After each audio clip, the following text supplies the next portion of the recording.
The four doors. Welcome.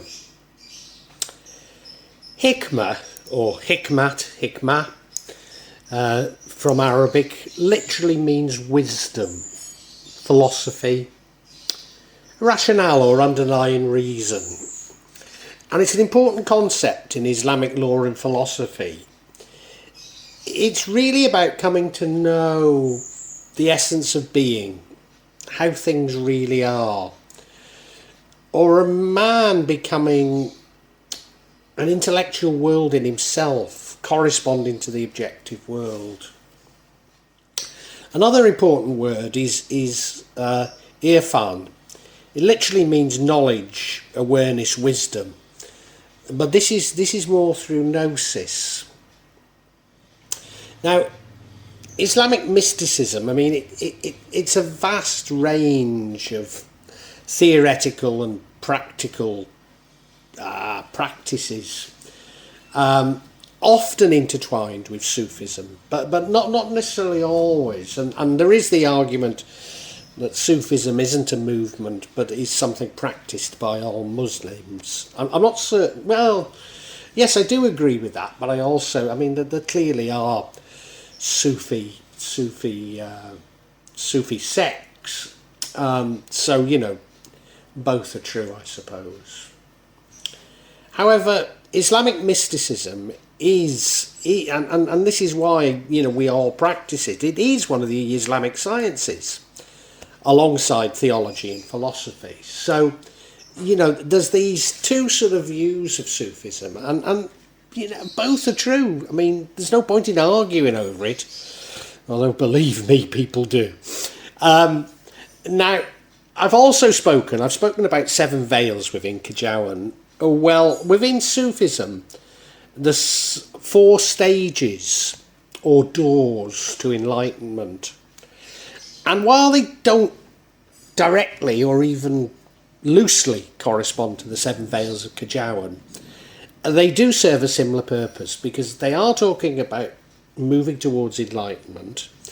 And it's also as though you have to cover the first before you move on to the next, as though you couldn't possibly be told the full story at once. And you know, there is some truth in that, but you'll hear my views on it a bit later.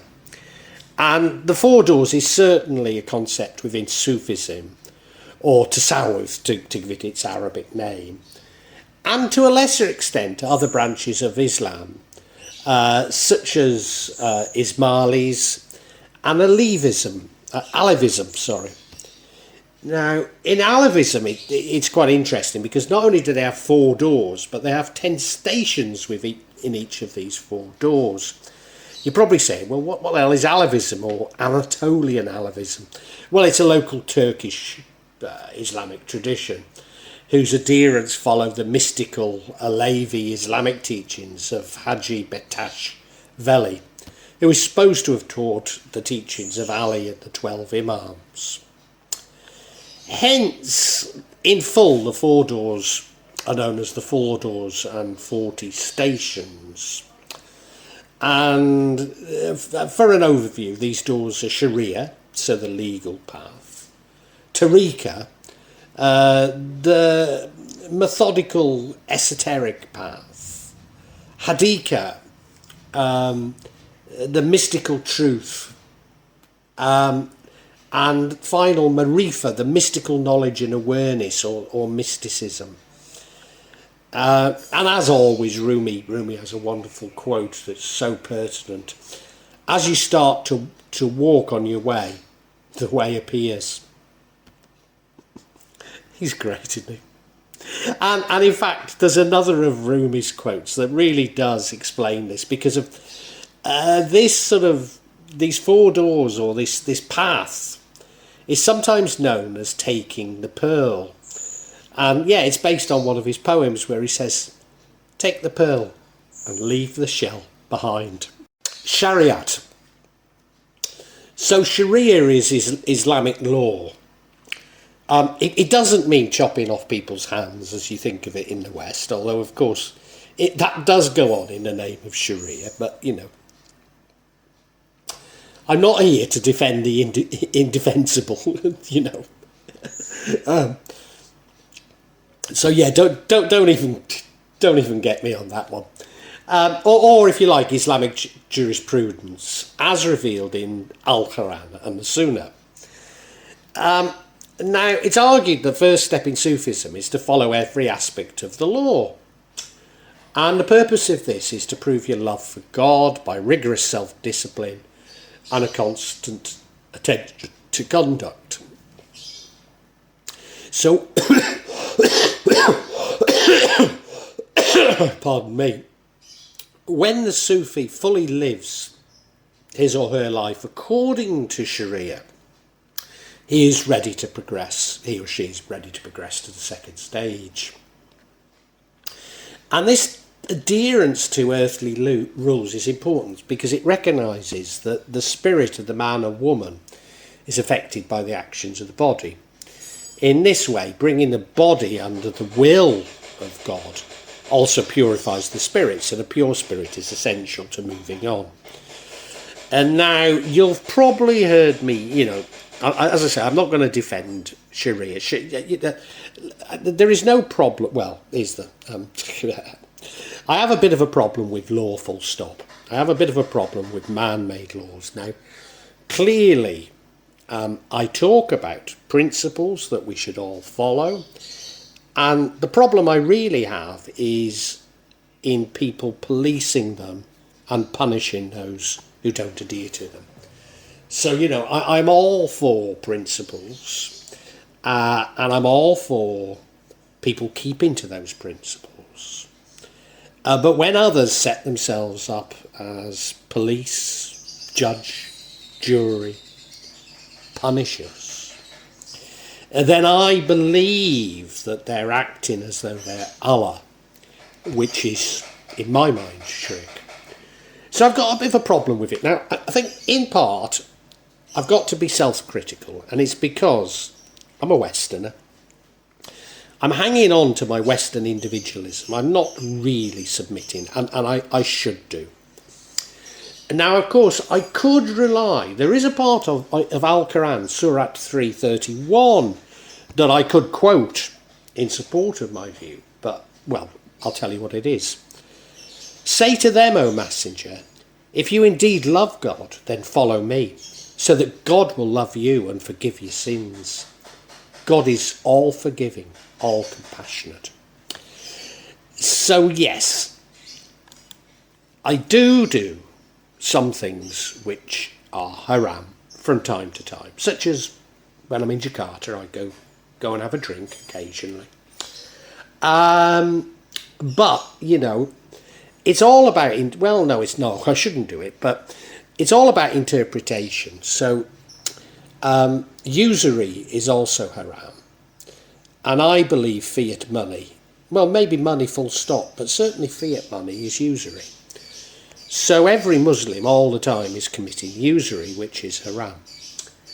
Now, what I would say in defence of myself, and I'm not trying to defend myself because I'm being absolutely honest about how I am. I do take the 5 pillars of Islam very seriously indeed. So, you know, I know some people would accuse me of being a bad Muslim because I occasionally drink alcohol.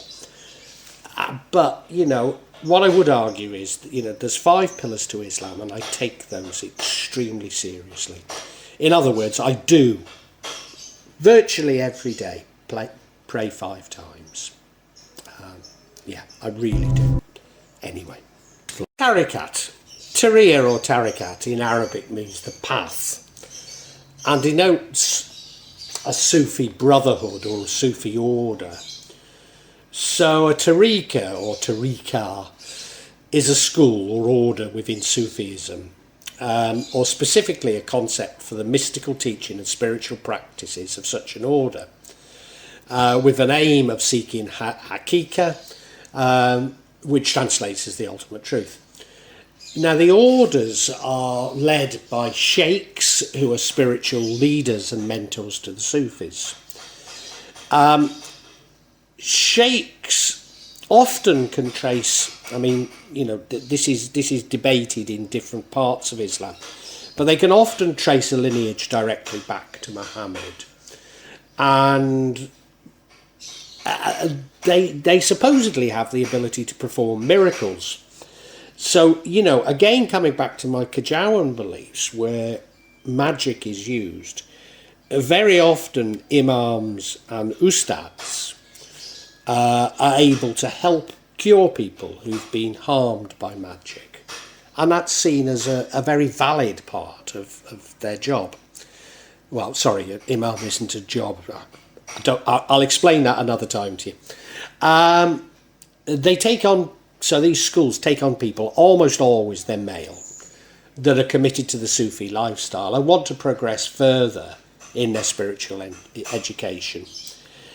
And now, it's very often that a sheikh will test a new disciple, perhaps by ignoring them or giving them humiliating tasks, being rude to them.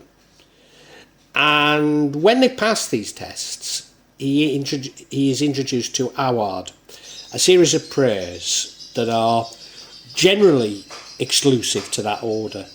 And these prayers must be studied and then recited, because mistakes made in prayers are seen as sins. So when the disciple studied and recited the awad for an indeterminate amount of time, he's expected to experience visions and revelations from God. And Sufis believe that at this point the disciple is able to see spiritual things that are veiled from most people. So this is exactly what we do in Kejawen. My wife in particular has undergone Kejawen training. She's learned many of these prayers, although, you know, they're in a sort of Javanese bastardised Arabic, and she's no idea what they mean. But the words are thought to have some sort of mystical thing themselves. And sure enough, if she says them, then miracles can occur or things are revealed to her. Now, of course, I'm not following a sheikh. I'm not following a Sufi order.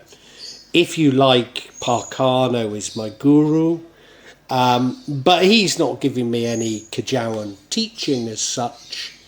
But I reflect on what he's doing and reflect things back to him and what I'm doing. Now, the Dukan brother, on the other hand, did spend, I think it was 7, it might be more, it's at least 7 years, training in Jogja, Solo, Chirbon, Banyuwangi. But this all focused on the lower veils of magic, which he's stuck with. Whereas my wife, she did it, as I've said, she did undertake some training in these higher veils of Kejawen. And she shares stuff with me. But it's difficult to reconcile her knowledge with these lower veils. So as I've repeatedly said, my knowledge of Kejawen is partial.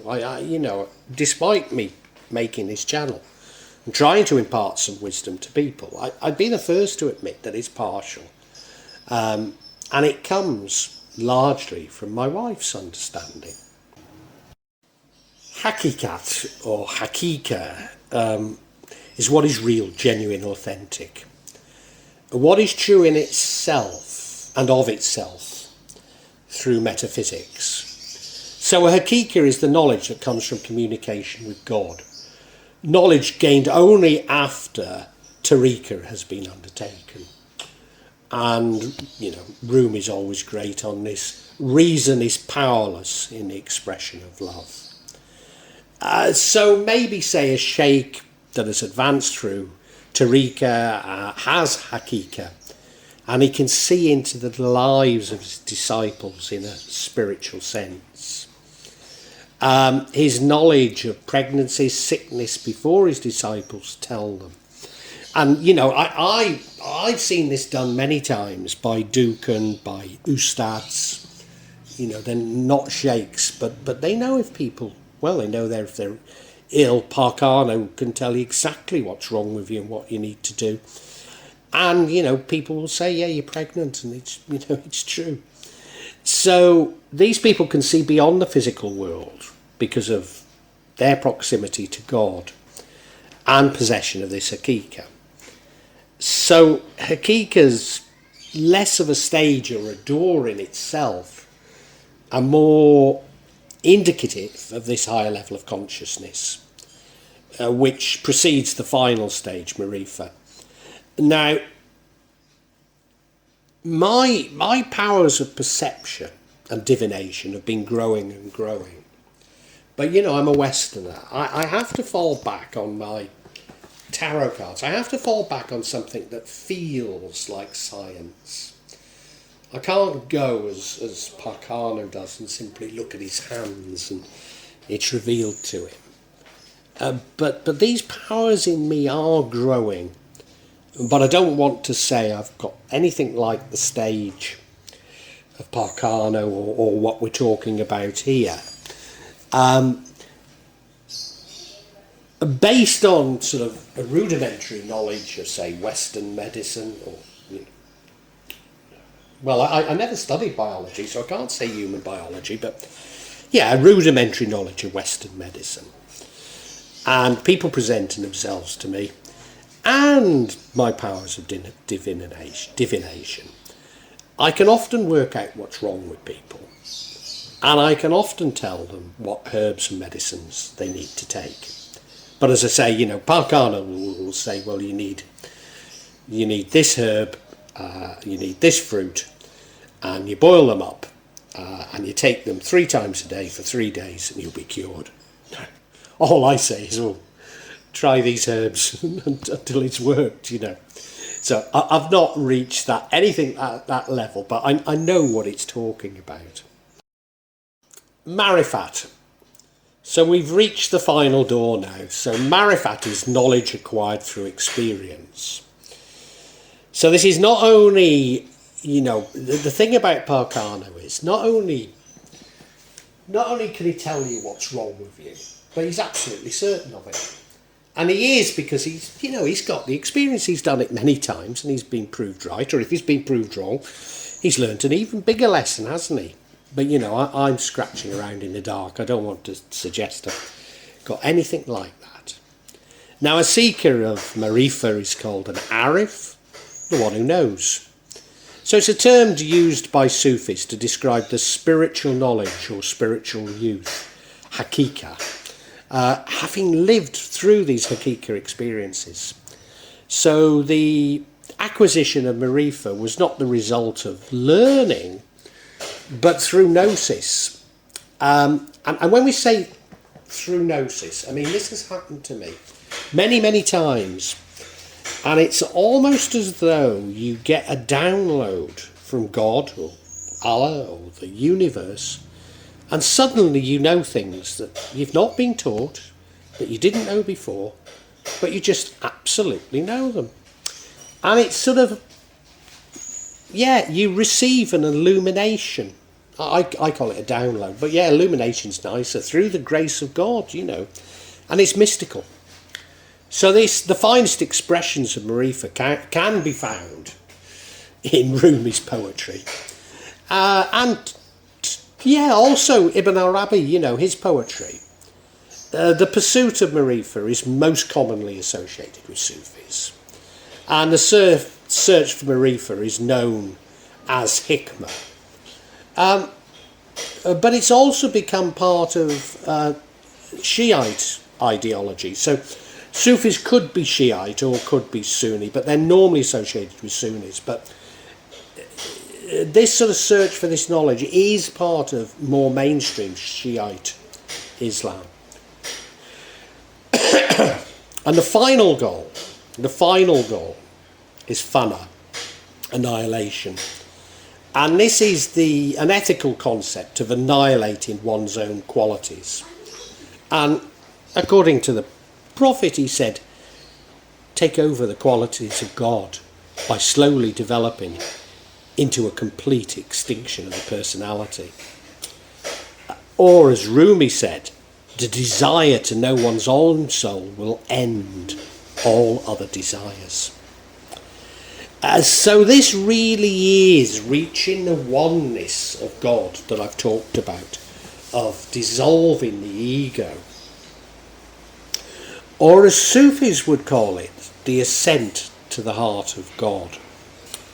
So I suppose what I'm saying is that, and you know, I'm not following within a Sufi order, but what I'm saying is that I've clearly taken some shortcuts, and if I was trying to achieve this in a Sufi way, then they're going to come back and bite me, because I'm not going to dissolve my ego having not followed things as well as I should, and I'm admitting to it. But this is a path I'm on, and it's a path that I certainly would recommend to people, because I've seen enough along this path to say it's true, to say it works, to say that things will be revealed to you that will absolutely knock you off your feet. Yeah. Well, I really hope you've enjoyed this vlog, and that, yeah, not only got something out of it, but provoked thoughts. I'm not here to push my beliefs, my thoughts on you, only to open up your own thinking, get you thinking about the world and life. When I started The Real Magic of Java, I believed that I'd only release them every month or maybe every 2 months. But now I find myself adding to this subsection once or twice a week. But please subscribe and hit the bell to get notifications for when I add new parts to this subsection. In part, the reason why I'm doing it more often is that the concept has moved from filming rituals and events that took place in Java to me also describing my beliefs and philosophy. And that does come in response to people expressing an interest in it. But of course, you know, me actually seeing rituals and events really doesn't happen so often. What I would say to you is that there's no attempt at subterfuge on my behalf. And when I do experience rituals, I will include them for you to see.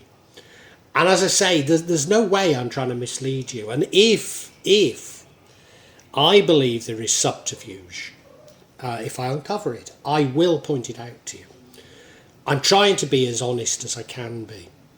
Now, please make comments, please ask questions, and I'll try to be as honest and open with you as I can be.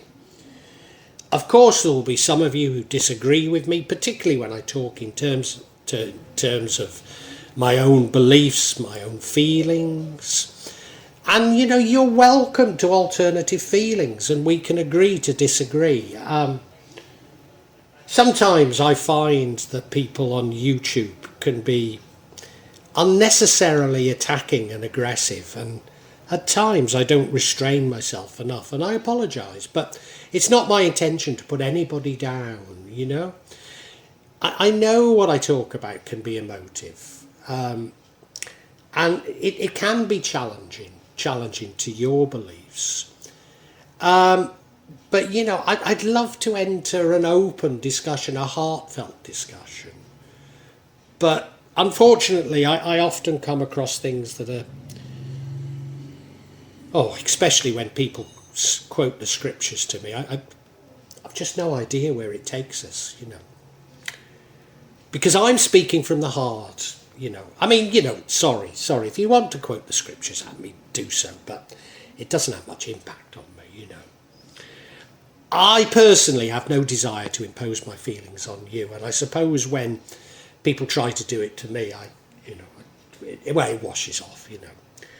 All I'm trying to do is I'm trying to share my feelings with you, and I'd love an open discussion on feelings. I really would love it, you know. And sorry if I don't always react as best I should. I try and cure this in myself, but I think this is part of the sort of narcissism of social media that I talk about so much in this subsection. So look, if you've enjoyed it, I really urge you to listen to other sections on this channel. particularly the 4 audio books that I've uploaded onto this channel. Yes, they are in a novel format. They are novels, but they go into much greater depth than my thoughts and feelings. Now, what I would say to you is these are sequential. So my thoughts and feelings develop as we go through each chapter and each book. So it does begin with 1.1, the Chinese cemetery. But, you know, hey, it's up to you. Feel free to dip in as you wish, as you want.